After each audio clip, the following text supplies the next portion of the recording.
வணக்கம் நான் டாக்டர் மைதிலி. ரோட்டில் போகும்போது சாலையோரங்களில் பார்த்தீங்கன்னா பேப்பர் ஃப்ளவர் செடி இருக்கும் இல்லையா, கலர் கலராக இருக்கக்கூடிய அழகான இந்த பூக்கள் கிட்ட நின்று நம்மள நிறைய பேர் ஃபோட்டோஸ் கூட எடுப்போம் இல்லையா.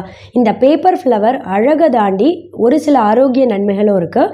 அதுலேயும் ரொம்ப குறிப்பாக பார்த்தீங்கன்னா இந்த தேநீரை தொடர்ச்சியாக எடுத்துகிட்டே வரவங்களுக்கு 3 முக்கியமான நோய் பாதிப்பு ஏற்படக்கூடிய வாய்ப்பு ரொம்பவே கம்மி தான். நல்ல பிங்க் நிறத்தில், ஆரஞ்சு நிறம், வெள்ளை நிறம்னு நிறைய கலரில் இருக்கக்கூடிய இந்த பேப்பர் ஃப்ளவர் ஒரு சிலர் பார்த்தீங்கன்னா வீட்டில் அழகுக்காகவும் வளர்க்க ஆரம்பித்துட்டாங்க. இந்த பேப்பர் ஃப்ளவரை ஆங்கிலத்தில் போகன் வில்லா ஃப்ளவர் அப்படின்னு சொல்லுவாங்க.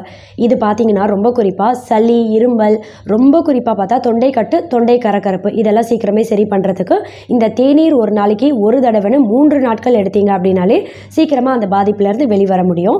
ரெண்டாவது, நம்ம எலும்புகளை நல்லா ஸ்ட்ராங்காக வலுவடைய செய்யும். எந்த அளவுக்குன்னு பார்த்தா பிற்காலத்தில் ஆர்த்ரைட்டிஸ் நோய் பாதிப்பு ஏற்படக்கூடிய வாய்ப்பையும் பார்த்தா ரொம்பவே கம்மி பண்ணிடும். மூணாவது, நம்ம ரத்தத்தில் எப்போவுமே சர்க்கரையோட அளவை கட்டுப்பாட்டில் வைத்து பராமரிக்கும். இதனால் நீரிழிவு நோய் பாதிப்பு ஏற்படக்கூடிய வாய்ப்பும் ரொம்பவே கம்மி தான்.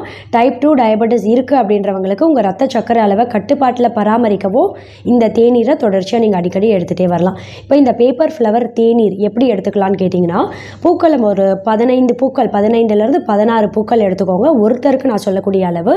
இதை எடுத்து தண்ணியில் க்ளீனாக கழுவி சுத்தம் செய்ததுக்கப்புறம் நடுவில் ஒரு வெள்ளை நிற பகுதி இருக்கும், அதை மட்டும் கிள்ளி நீக்கிடுங்க. இந்த ஃப்ளவர்ஸ் என்ன பண்ணணும், 15லேருந்து 16 பூக்கள் அப்படின்றதே ஒருத்தருக்கு போதுமான அளவாக இருக்கும். 3 கிளாஸ் அளவு தண்ணி சேர்த்து நல்லா கொதிக்க வைக்கணும். 3 கிளாஸ் தண்ணின்றது நல்லா கொதித்து குறைந்து 1 கிளாஸ் அளவு வர வரைக்கும் நல்லா கொதிக்க வைங்க.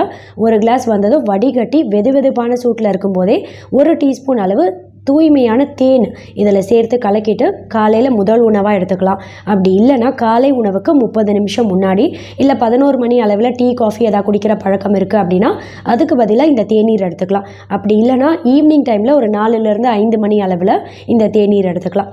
ஒரு நாளைக்கு 1 கிளாஸ் இந்த தேநீரை தொடர்ச்சியாக எடுத்துகிட்டே வரவங்களுக்கெல்லாம் பார்த்தா எலும்புகளும் நல்ல வலுவடையும், நீரிழிவு ஏற்படக்கூடிய வாய்ப்பும் ரொம்பவே கம்மி தான். இட்டாலியன் ஃபுட்டில் பார்த்தீங்கன்னா இந்த பேப்பர் ஃப்ளவரோட எசன்ஸ் இருக்கு இல்லையா, இந்த சாரை தான் ஃபுட் கலரிங்காக பயன்படுத்துவாங்க அப்படின்னு சொல்லியிருக்காங்க. தேங்க்யூ. இந்த தகவல் உங்களுக்கு பிடிச்சிருந்தா லைக் பண்ணுங்க, உங்க ஃப்ரெண்ட்ஸுக்கு ஷேர் பண்ணுங்க, மறக்காம எங்க சேனலுக்கு சப்ஸ்கிரைப் பண்ணுங்க.